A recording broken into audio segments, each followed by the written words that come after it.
पूर्व माध्यमिक शिष्यवृत्ती परीक्षा इयत्ता 8वी फेब्रुवारी 2, 2020चा गणित विषयाचे आपण 26 ते 50 प्रश्न यापूर्वीच भाग 1 मध्ये अभ्यासलेले आहेत.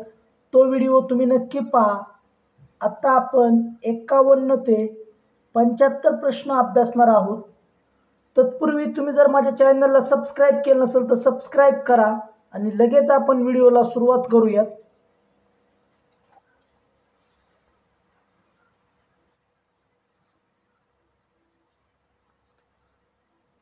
एक्कावन्नवा प्रश्न. एका शंकूचे वक्र पृष्ठफळ 188.4 चौरस सेंटीमीटर आहे. त्याच्या तळाची त्रिज्या 6 सेंटीमीटर असल्यास त्या शंकूची लंब उंची किती? पाय बरोबर 3.14 घ्या. तर हा आपण शंकू काढलेला आहे. L ही त्रिकोस उंची आहे, H ही लंब उंची आहे, R ही त्रिज्या आहे. त्रिज्या दिलेली आहे आपल्याला 6 सेंटीमीटर.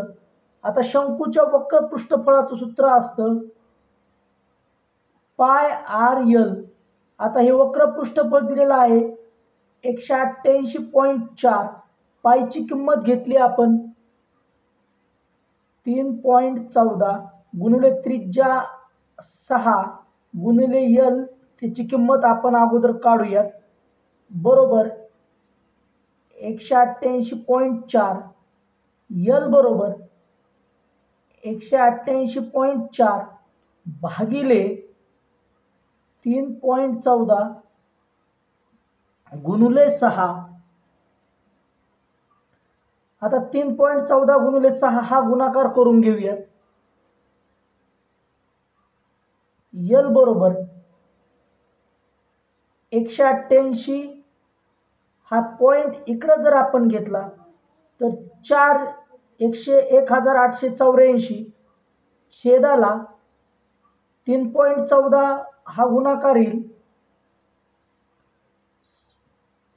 6 चौक 24, चला आले 2, 6 1 6, 6 2 8 आणि 6 त्रिक 18. पॉइंट इथं येणार आहे. तर हा पॉइंट आपण इथं घेतला तर 1884 मिळेल आणि छेदाला गुणिले 10 येईल. हा जर आपण पॉइंट इथं घेतला तर अंशाला गुणिले 100 करावं लागेल. आता इथं 1884 येईल. ह्या 1884 ला हे 1884 कट झालं. हा शून्यला हा शून्य कट झाला. तिरकस उंची आली आपली 10, त्रिज्या आहे 6 आणि आपल्याला लंब उंची विचारलेली आहे H. तर पाय इथं 90 अंशाचा कोन होईल. पायथागोरसचं त्रिकूट आपल्याला माहिती पाहिजे. 6, 8 आणि 10. 10 हा कर्ण होईल. 8 एक बाजू, 6 दुसरी बाजू.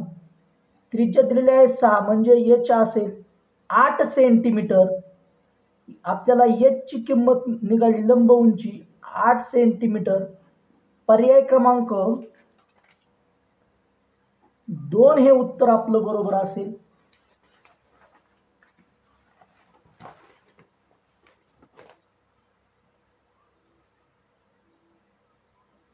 बावन्न वजा 512 एक्सचा 17वा घात भागिले 64 एक्सचा 8वा घात बरोबर किती? तर या पद्धतीने आपण लिहून घेतलं तर 64 एक 64, 64 8 512 म्हणजे इथं 8 आलं. आता एक्सचा 17वा घात छेदाला एक्सचा 8वा घात. घातांकाच्या नियमानुसार 17तून 8 गेले, एक्सचा 9वा घात आणि वजा चिन्ह आहे असं दिलं तर वजा 8चा 9वा घात पर्याय क्रमांक 2 मिळाला. तर 8 म्हणजे वजा 2चा 3रा आणि एक्सचा 9वा घात पर्याय क्रमांक 3. अशी आपल्याला 2 उत्तरं मिळतील.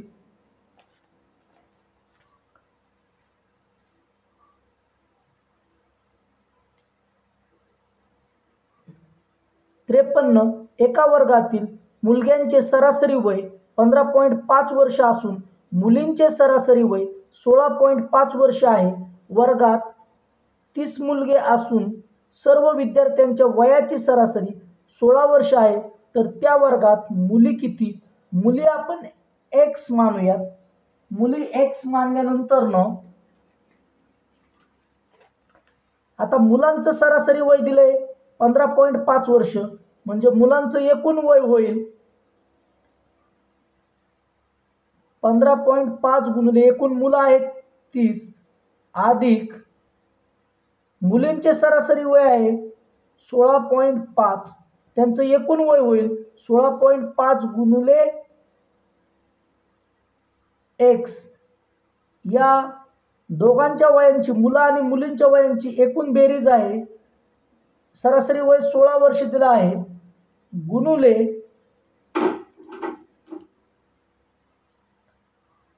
मुलं आणि मुली मिळून असतील 30 अधिक एक्स. आता 15.5 गुणुले 30, 15 त्रिक 45, 450 आणि हे 15, 465 अधिक 16.5 गुणुले एक्स म्हणजे 16.5 एक्स येईल, बरोबर 16 गुणुले 3 480 अधिक 16 एक्स. एक्स एक्स एका बाजूला घेऊयात. 16.5 एक्स वजा 16 एक्स बरोबर 480 वजा 465. 16.5 मधनं 16 गेले, 0.5 एक्स बरोबर 480तनं 465 गेले 15. एक्स बरोबर मिळेल आपल्याला 15 भागिले 0.5 आणि एक्सची किंमत मिळेल 0.5 म्हणजे 15 भागिले 1/2 असतं. हे 2 इकडं गुणुलेलं येईल, 15 दुने 30 म्हणजे मुलींची संख्या आपल्याला मिळाली 30. पर्याय क्रमांक 3 हे उत्तर असेल.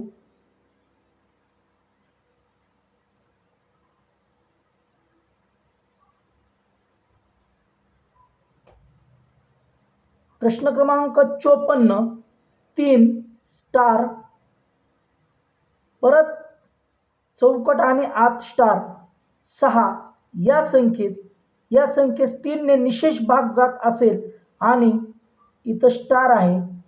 स्टार जागेचा अंक हा पेक्षा 1 ने मोठा असेल तर स्टारच्या जागी कोणता अंक असेल? आपल्याला 3 ची कसोटी माहिती असली पाहिजे. ह्या संख्येतील अंकांची बेरीज 3च्या पटीत किंवा पाड्यात पाहिजेत. हा अंक ह्याच्यापेक्षा 1 ने मोठा आहे. आता इथं आपण स्टार बरोबर जर 2 घेतलं तर चौकटीत स्टारची किंमत येईल 1 आणि एकूण बेरीज येईल 3 अधिक 2 अधिक 1 अधिक 6 बरोबर 12. 12ला 3 ने भाग जातो म्हणजे स्टारची किंमत असणार आहे पर्याय क्रमांक 2.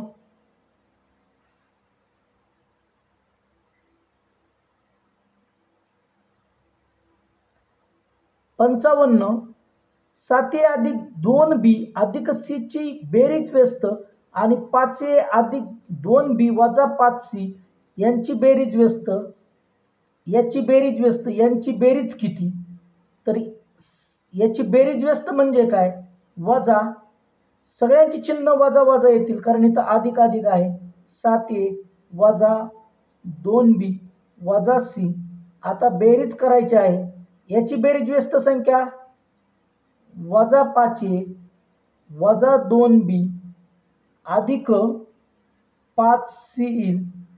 यांची बेरीज केली वजा 7a वजा 5a वजा 12a वजा वजा येईल 4b. 5c मधनं 1c गेले अधिक 4 येईल. आता आपण वजा 4 बाहेर काढलं तर 3a अधिक b आणि वजा c हे उत्तर आपल्याला मिळेल. पर्याय क्रमांक 1 हे उत्तर आपल्याला मिळणार आहे.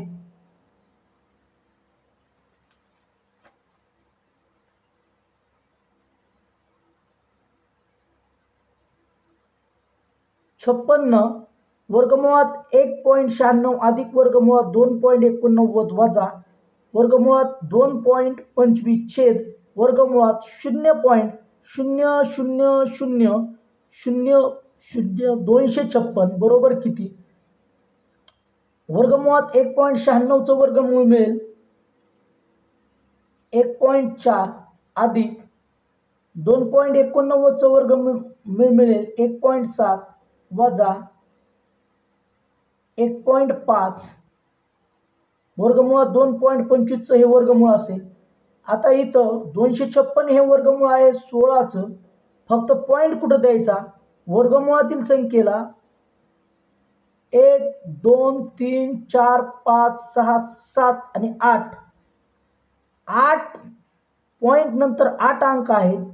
तर वर्गमूळ काढत आहे आपण म्हणून 8 भागिले 2 4 म्हणजे 4 घरं सोडून आपण पॉइंट द्यायचा. यांची बेरीज येईल 14 आणि 17 31 वजा 15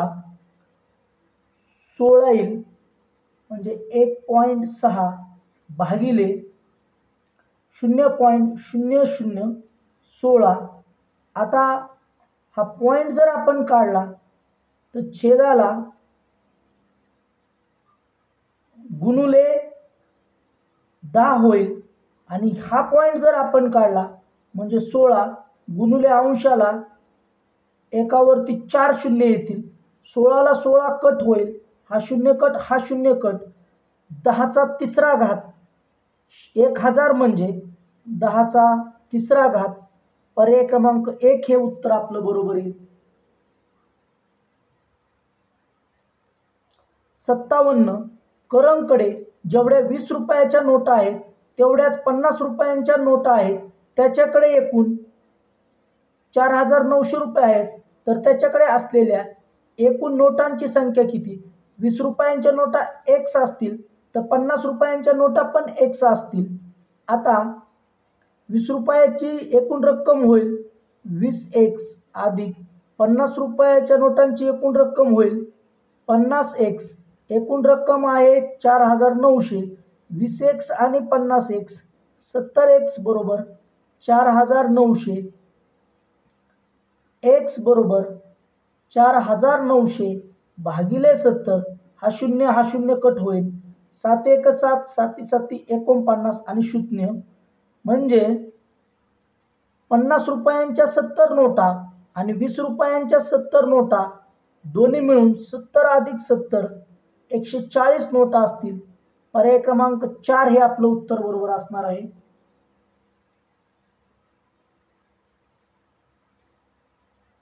प्रश्न क्रमांक 58 एका चौरसाचे क्षेत्रफळ 5.29 चौरस सेंटीमीटर आहे तर त्या चौरसाची परिमिती किती? चौरसाच्या क्षेत्रफळाचं सूत्र असतं बाजूचा वर्ग. ते क्षेत्रफळ दिले 5.29. बाजू येईल आपली बाजू बरोबर 2.3 सेंटीमीटर. आता चौरसाची परिमिती म्हणजे काय? तर 4 गुणुले बाजू ही चौरसाची परिमिती असेल. 4 गुणुले 2.3 ते येईल 9.2 23 चौक 92 म्हणजे आपले चौरसाची परिमिती असेल 9.2 सेंटीमीटर. चौरस सेंटीमीटर येणार नाही ते क्षेत्रफळ असतं. परिमिती असेल 9.2 सेंटीमीटर. प्रश्न क्रमांक 59 एका वृत्तचित्ती आकाराच्या पिंपाच्या तळाची त्रिज्या 21 सेंटीमीटर आहे. त्यात पाणी आहे. त्या पाण्यात 22 सेमी लांब 18 सेमी रुंद 7 सेमी उंच असलेला धातूचा ठोकळा टाकला असता पिंपातील पाण्याची उंची किती वाढेल? तर या ठिकाणी आपण हा ठोकळा, इष्टिकाची त्या आकाराचा ठोकळा या पाण्यात टाकलेला आहे. तर ह्या ठोकळा टाकल्यामुळं समजा इथून पाण्याची पातळी आपली इथपर्यंत वाढली, म्हणजे ही एवढी उंची आपल्याला कॅल्क्युलेट करायची आहे एच. तर याचं जे घनफळ असेल त्या घनफळा इतका हा ठोकळा पाणी वर सारेल. मग ह्याचं घनफळ आहे एल गुणुले बी गुणुले एच बरोबर ह्या पाण्याचं घनफळ असेल पाय आर वर्ग एच, कारण ते पाणी वृत्तचित्ती आकाराच्या स्वरूपामध्ये वर सरकणार आहे. लांबी दिलेली आहे 22, रुंदी दिलेली आहे 18, उंची दिलेली आहे 7, पायची किंमत 22/7, त्रिज्या आहे 21चा 21 गुणिले 21. आता उंची एच काढायची आहे आपल्याला. आता पहा या ठिकाणचं 22 आणि या ठिकाणचं 22 आपण कट करू शकतो. 7 एक 7, 7 त्रिक 21, शिल्लक काय राहील 18 गुणुले 7 भागिले 3 गुणुले 21 बरोबर एच.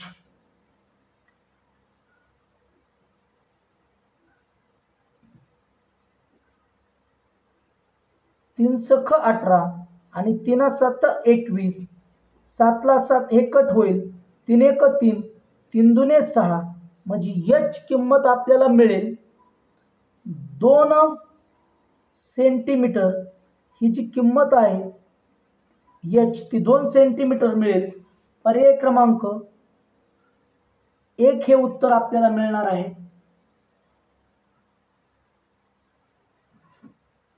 प्रश्न क्रमांक 60. ओ केंद्र असलेल्या वर्तुळाची 30 सेंटीमीटर लांबीची जीवा केंद्रापासून 8 सेमी अंतरावर आहे, तर त्या वर्तुळाची त्रिज्या किती?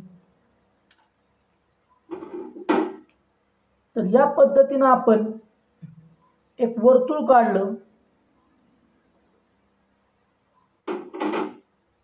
तर ही आहे, हा आहे वर्तुळाचा केंद्र ओ, ही आहे जीवा ए बी. या वर्तुळाच्या केंद्रातून इथं जीवेवरती लंब काढला तर ती जीवा दुभागली जाते, म्हणजे याला एम म्हणूया.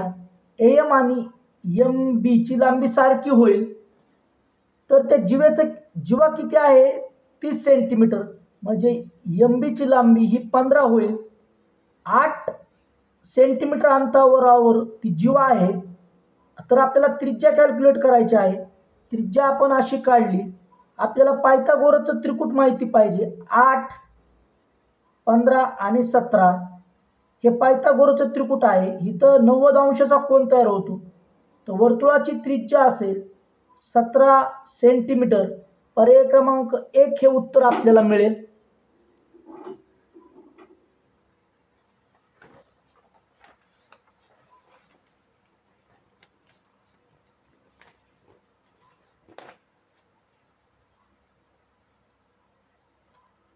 एकसष्टवा प्रश्न. एका सभागृहाची लांबी 28 मीटर, रुंदी 10.5 मीटर आहे. त्या सभागृहात सगळीकडे अर्धा मीटर म्हणजे 1/2 मीटर बाजू असलेल्या चौरसाकृती फरशा बसवायच्या असतील तर अशा किती फरशा बसतील? तर एकूण संख्या फरशांची एकूण फरशा बरोबर हे सभागृह आयताकृती असेल. आयताकृती सभागृहाचं क्षेत्रफळ असतं लांबी गुणुले रुंदी. तर एका फरशीचं क्षेत्रफळ असणार आहे, बाजू दिलेली आहे 1/2 म्हणजे 1/2 चा वर्ग. आता लांबी 28, रुंदी 10.5, 1/2 चा वर्ग येईल 1/4. आता 28 गुणिले 10.5 केलं तर ते येईल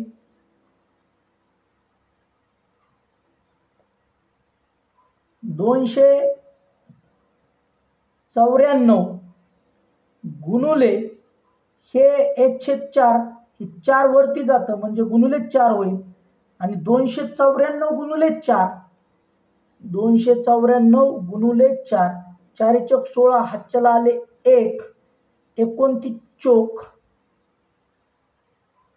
116 आणि हे 1 117 तर एकूण फरशांची संख्या असणार आहे 1176. पर्याय क्रमांक 3 हे उत्तर बरोबर असेल.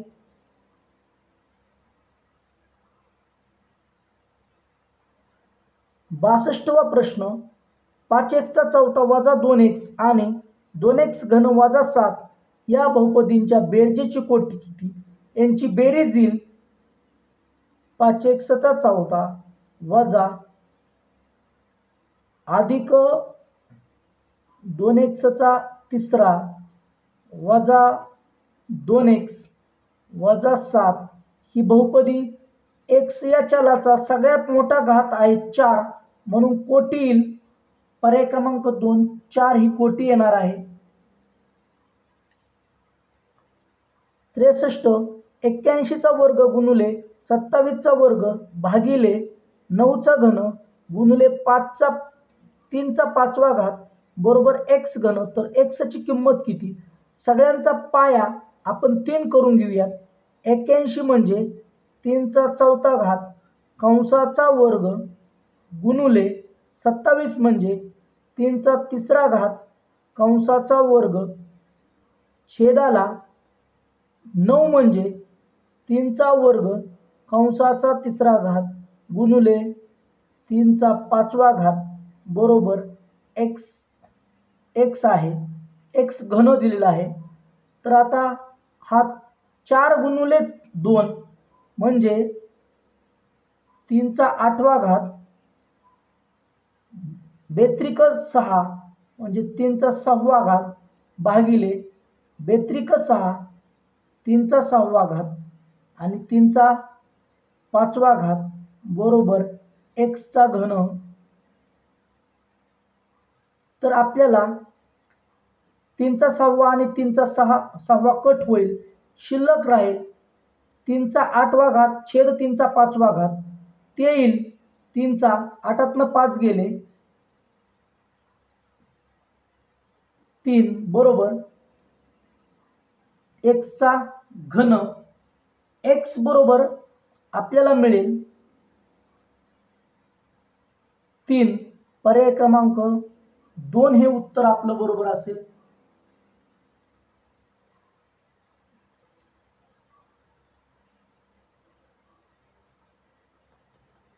64 एका त्रिकोणाच्या 2 बाह्यकोनांची मापे 60 अंश व 130 अंश आहेत तर त्या त्रिकोणाचा प्रकार कोणता असेल. समजा आपण हा त्रिकोण काढला हा एक बाह्यकोन आणि हा एक बाह्यकोन काढला हा 60 आहे समजा हा 130 आहे हा असेल 50 अंश आतला कोन त्रिकोणाचा आणि हा असेल 120 अंश कारण हे रेषीय जोडीतील कोन आहेत. 120 अंश हा एक कोन आहे त्रिकोणाचा म्हणजे तो 90 अंशापेक्षा मोठा आहे म्हणून हा त्रिकोण असणार आहे विशाल कोन त्रिकोण.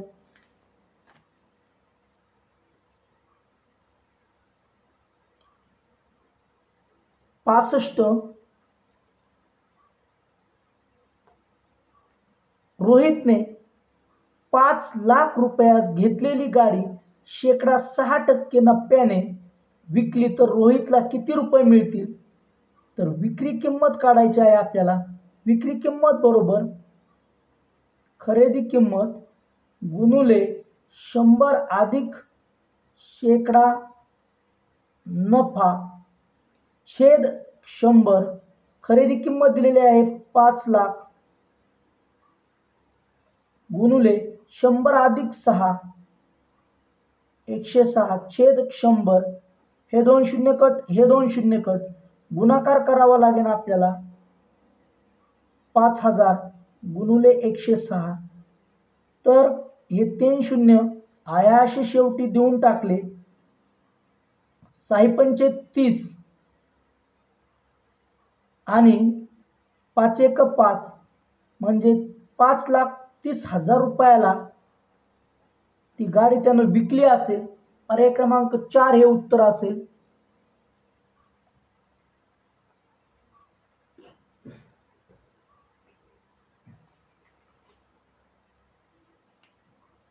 सहासष्ट. एका काटकोन त्रिकोणात काटकोन करणाऱ्या बाजू 7 सेंटीमीटर आणि 24 सेंटीमीटर आहेत, तर त्या त्रिकोणाच्या परिवर्तुळाची त्रिज्या किती? तर या ठिकाणी आपण ABC हा काटकोन त्रिकोण काढलेला आहे आणि त्याच्या तिन्ही शिरोबिंदूतून जाणारं एक परिवर्तुळ काढलेलं आहे. एक बाजू दिलेली आहे 7 सेंटीमीटर, दुसरी बाजू त्या काटकोन त्रिकोणाची 24 सेंटीमीटर दिलेली आहे. आपल्याला माहिती पाहिजे इथं जर 90 अंश तसा कोन होत असेल तर अर्धवर्तुळातील कोन हा काटकोन असतो, म्हणजे AC हा कर्ण असणार आहे. तर आपल्याला पायथागोरसचं त्रिकूट माहिती असणार आधी पाहिजे. 7, 24 आणि 25 हे पायथागोरसचं त्रिकूट आहे. AC हा कर्ण पण आहे, त्याची लांबी येईल मग 25 सेंटीमीटर आणि वर्तुळाची त्रिज्या AO असेल 25च्या अर्ध 12.5 सेंटीमीटर.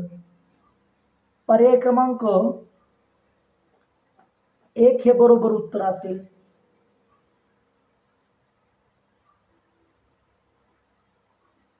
सदुसष्ट. वस्तूच्या किमतीत 10% वाढ केली, त्यामुळे त्याचा खप 10% कमी झाला, तर या व्यवहारात शेकडा नफा किंवा तोटा किती झाला? 10% वाढ A मानूया, 10% खप कमी झाला B मानूया. सूत्र वापरूया. A अधिक B अधिक AB छेद 100 कंसाच्या बाहेर टक्के.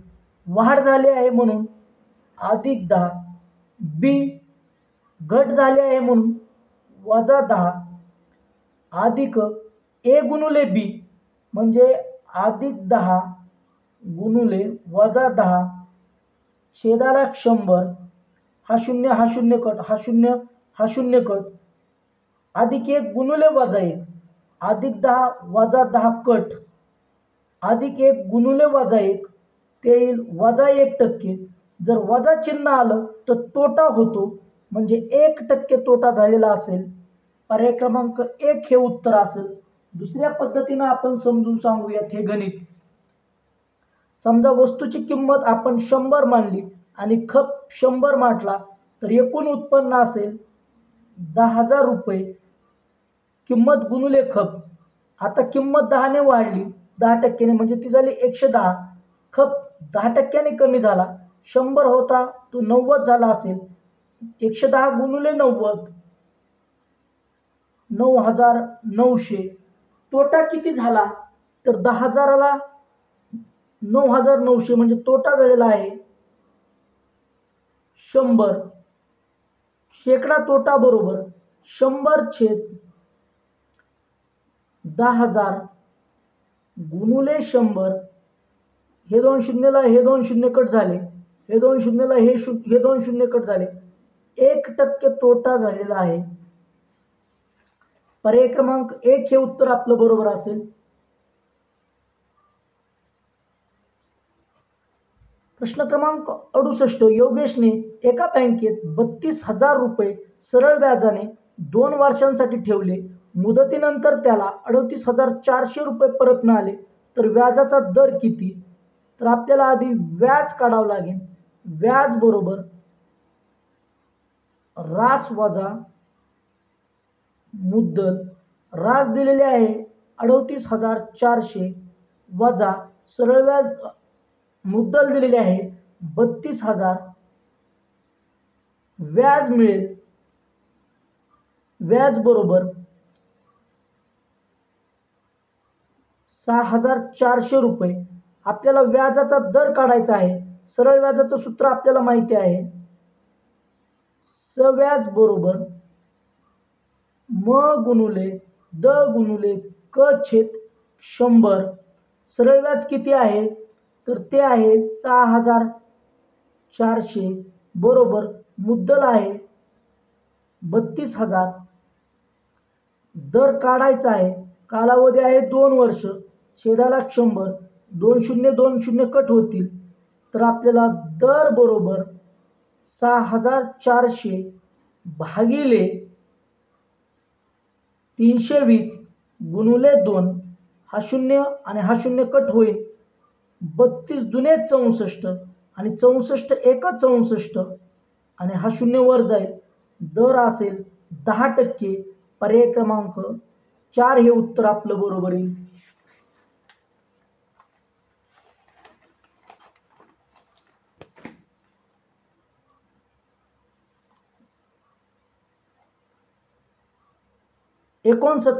एका वर्गातील 20 मुलांच्या उंचीचे वारंवारता वितरण खाली दिलेले आहे. त्यावरून उंचीचे मध्यमान किती? उंची सेंटीमीटर मध्ये आणि मुलांची संख्या 160 उंचीची 4 मुलं आहेत, 161 उंचीची 6 मुलं आहेत, 162 उंचीची 5 मुलं आहेत आणि 163 उंचीची 5 मुलं आहेत. तर आपण 160 गुणुले 4 केलं तर आपल्याला मिळेल 640. 161 गुणुले 6 केलं तर आपल्याला मिळेल 966. 162 गुणुले 5 जर केलं तर आपल्याला मिळेल 810 आणि 163 गुणुले पुन्हा जर हे 5 केलं तर आपल्याला मिळेल 815. या सगळ्यांची बेरीज येईल 3231. या 3231 ला जर आपण 5 आणि 5 10 आणि 6 आणि 4 10 म्हणजे 20 न भागलं तर आपल्याला मध्यमान मिळेल आणि हे मध्यमान असेल 161.55 सेंटीमीटर. पर्याय क्रमांक 2 हे उत्तर आपल्याला मिळेल.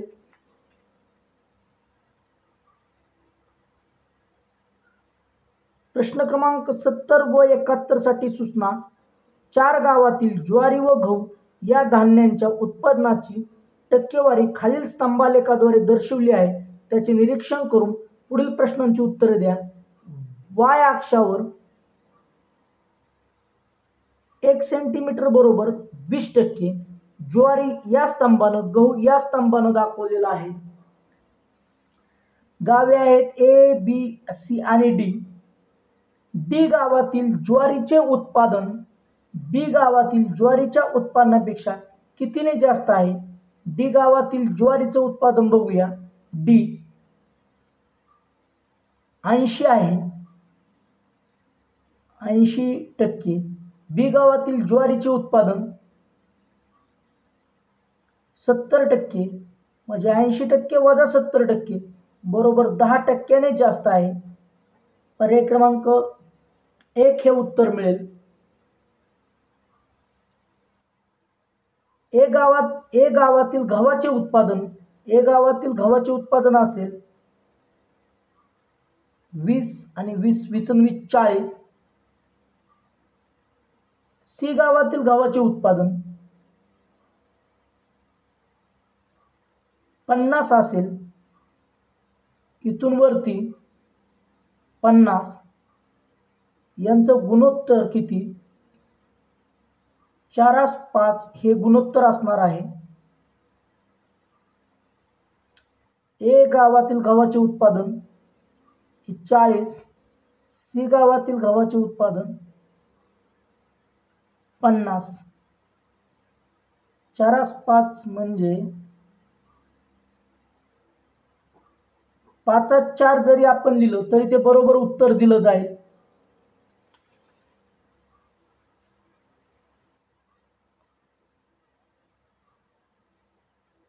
बहात्तर 25x वर्ग अधिक y वर्ग छेद 4 ही राशी पूर्ण वर्ग होण्यासाठी त्या पुढील पैकी कोणते पद मिळवावे?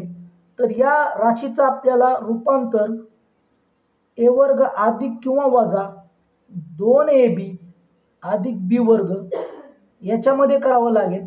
तर आपल्याला हे मधलं पद काढायचं आहे. a म्हणजे 25x वर्गचं वर्गमूळ असेल 5x आणि बी असेल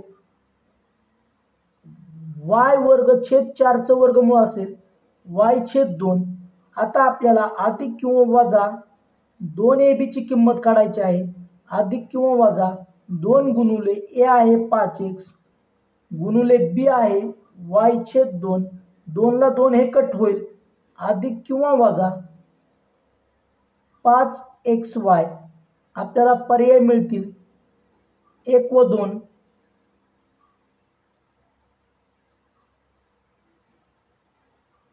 73. 18 मजुरांना एक काम करण्यास 15 दिवस लागतात तर तेच काम 6 मजूर किती दिवसात पूर्ण करतील? 18ला म्हणा M1, 15 दिवसांना म्हणा D1 आणि 6 मजुरांना म्हणा M2. आता आपल्याला किंमत काढायची आहे D2 ची. सूत्र वापरा M1 D1 बरोबर M2 D2. किमती ठेवून द्या. 18 गुणुले 15 बरोबर 6 गुणुले D2. 6 भागिलेला पाठवा. 18 गुणुले 15 भागिले 6 बरोबर D2. 6 एक 6, 6 त्रिक 18 आणि 3 गुणिले 15 त्रिक 45. 45 दिवस आपल्याला लागणार आहेत. 74. 2x वजा 3चा घन अधिक 125 या बहुपदीचे अवयव कोणते? तर ही बहुपदी आपण 2x वजा 3 कंसाचा घन अधिक 125 कुणाचा घन असतो? तर 5चा घन. आता या बहुपदीचा आपण अवयव पाडूया. a घन अधिक b घन बरोबर a अधिक b आणि दुसऱ्या कंसात a वर्ग वजा ab अधिक b वर्ग या पद्धतीने अवयव पडतील. a म्हणजे आहे 2x वजा 3 आणि b म्हणजे आहे 5. आता a अधिक b म्हणजे 2x वजा 3 अधिक 5. दुसऱ्या कंसामध्ये a वर्ग म्हणजे 2x वजा 3 कंसाचा वर्ग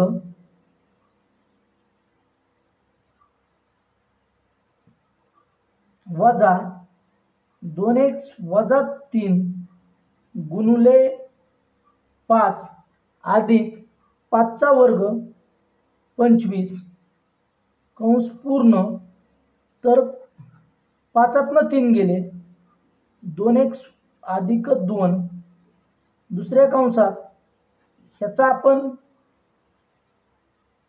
विस्तार केला 4x वर्ग वजा 12x अधिक 9 वजा 5 दुने 10x अधिक 15 अधिक 25. तर यातून आपण 2 बाहेर काढलं. 2 कंसात x अधिक 1 आणि दुसऱ्या कंसात 4x वर्ग लिहिलं इथं. आता वजा 12x वजा 10x वजा 22x अधिक 9 15 आणि 25 40 आणि हे 9 49. हे आपल्याला अवयव मिळतील. पर्याय क्रमांक 1 हे आपलं उत्तर बरोबर असेल. 75वा प्रश्न वजा 0.36 भागिले 0.6 गुणुले 2.35 भागिले 0.05 गुणिले 1/6 बरोबर किती? तर 0.036 चं आपण 36 केलं भागिले इथं 0.6 चं 6 केलं. जेव्हा 0.6 चं 6 केलं तेव्हा वरती एकावर 0 द्यावा लागतो आणि 0.036 चं जेव्हा आपण 36 केलं तेव्हा छेदाला एकावरती 3 शून्य द्यावे लागतात. गुणुले इथं 2 पॉईंट नंतर 2 अंक आहेत आणि खाली पण पॉईंट नंतर 2 अंक आहेत. त्यामुळे पॉईंट आपोआप निघून जाईल.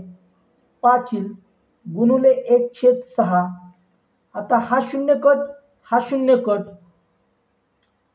6 1 6 6 6 36, हे 6ला हे 6 कट होईल, शिल्लक काय राहील